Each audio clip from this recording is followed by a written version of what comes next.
Alpha. Hi, and I'm also Folitropin Alpha injection. So for today's video, we are going to discuss about myself, my generic name, brand name, chemical name, drug classification, mechanism of action, pharmacokinetics, indications, contraindications, side and adverse effect, and the nursing responsibilities. So, let's go guys! My generic name is Folitropin Alpha injection. So my brand names are Gonal F RFF, Fulistim, Fulistim AQ, Fulistim cartridge, Gonal F pen, Gonal F RFF pen, Gonal F RFF Rediject, and Paragon. The chemical name is recombinant human follicle stimulating hormone. For drug classification in therapeutic is hormones. My pharmacologic drug classification is that I am used to treat certain infertility problems. For pregnancy category, it is FDA Pregnancy Category X. During pregnancy, the use of Folitropin Alpha is unnecessary and not recommended. In patients who conceive or having a ovarian hyperstimulation syndrome, which may be caused by Folitropin Alpha therapy, is more common, more serious, and prolonged. In nursing mother, it is not known whether I am excreted in human milk, since many drugs are excreted from gonal F, RFF in human milk, and because of the potential severe adverse reactions in nursing infant, it is necessary to decide whether to discontinue nursing, taking into account my importance to the mother. Recombinant Folitropin imitates the action of endogenous follicle-stimulating hormone needed for normal follicular development, maturation, and production of gonadal steroids.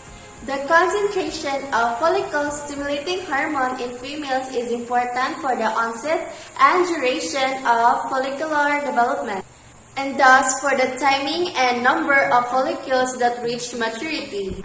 In patients experiencing ovulatory dysfunction not related to primary ovarian failure, the recombinant Folitropin replaces the defective or the irregular follicle-stimulating hormone serum concentrations.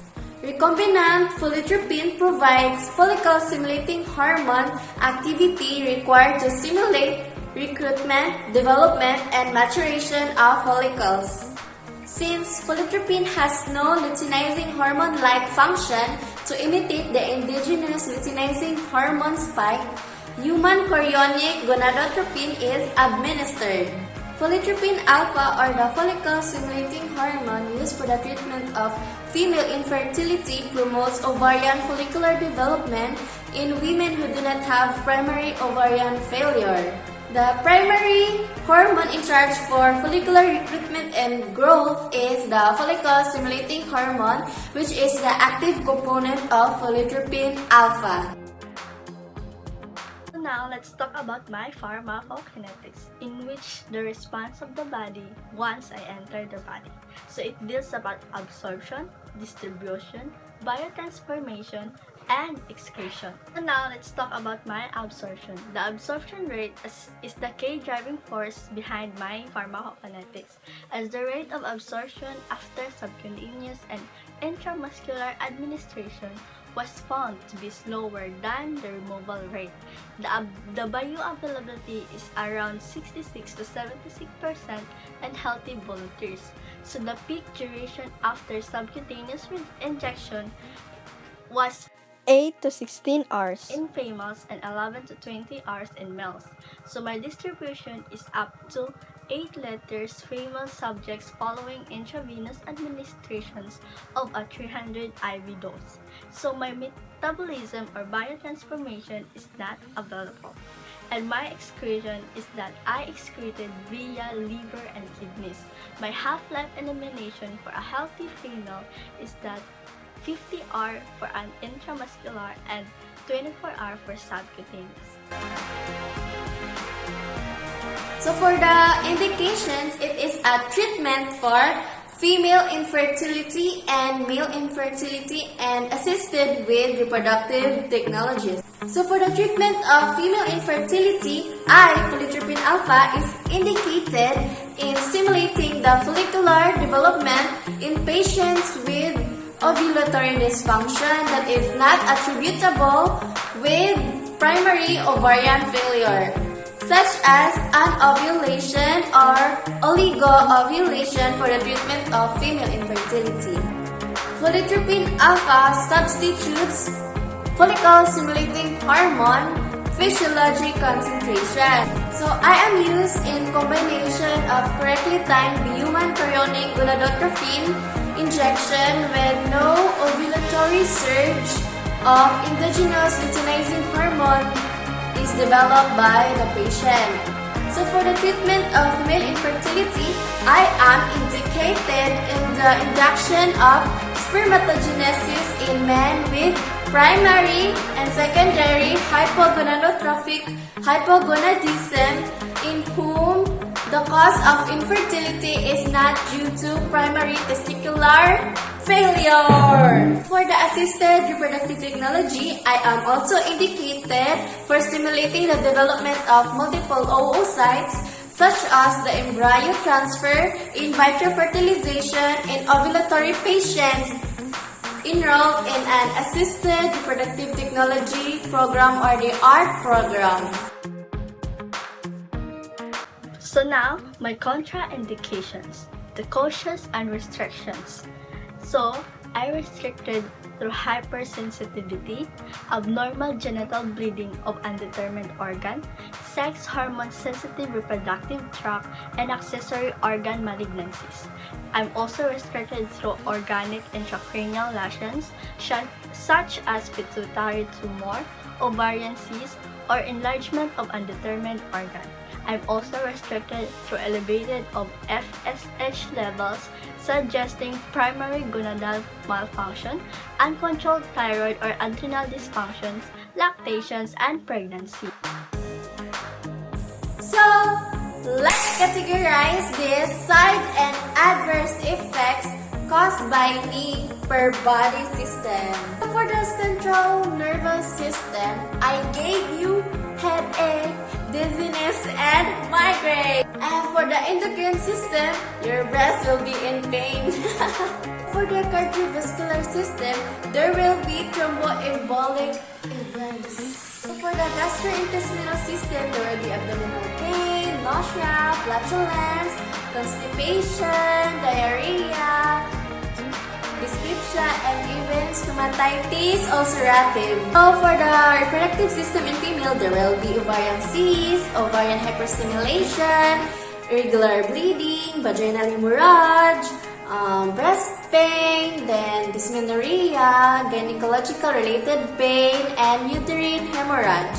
So for the respiratory system, I cause sinusitis, pharyngitis, rhinitis, and even coughing. For the integumentary system, I cause acne, pain, and inflammation of the injection site. So for the urinary system, I cause micturition frequency and cystitis. So for the body as a whole, general, there will be a back pain or pain all over the body. There will be a fever, hot flushes, and malaise. The nursing responsibilities before the nursing assessments for female patients. Patients should be examined for ovarian hyperstimulation syndrome or OHSS every other day during treatment with folitropin alpha. The nurse must also monitor the regular basal body temperature and progesterone, serum, or before folitropin alpha treatment, measurement of serum progesterone concentrations may be made to confirm anovulation. Ovulation can be confirmed by a rise in serum progesterone concentrations or an increase in basal body temperature. Ultrasonography of ovaries and uterus must also be assessed.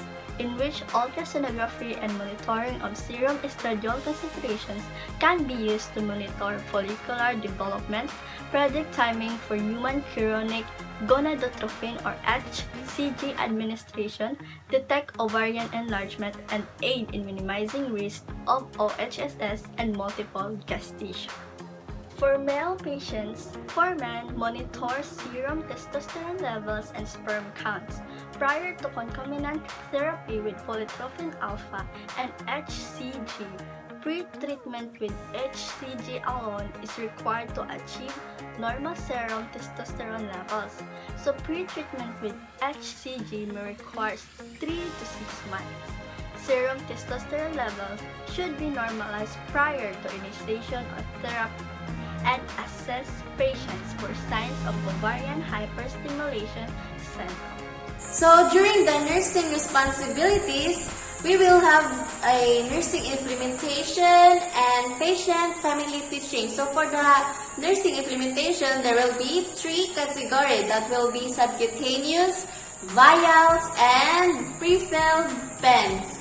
So for the subcutaneous, administered via subcut injection only. For the vials, dissolve each content of vials with sterile or bacteriostatic water in injection provided in accompanying pre-filled syringe. For single-dose vials, use immediately after reconstitution and discard unused solutions.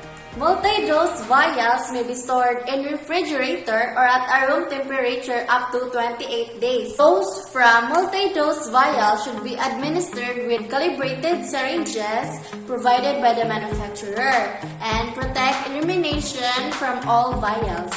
So for the pre-filled pens, prior to use, pens should be at a room temperature and withdraw the secure pen cap.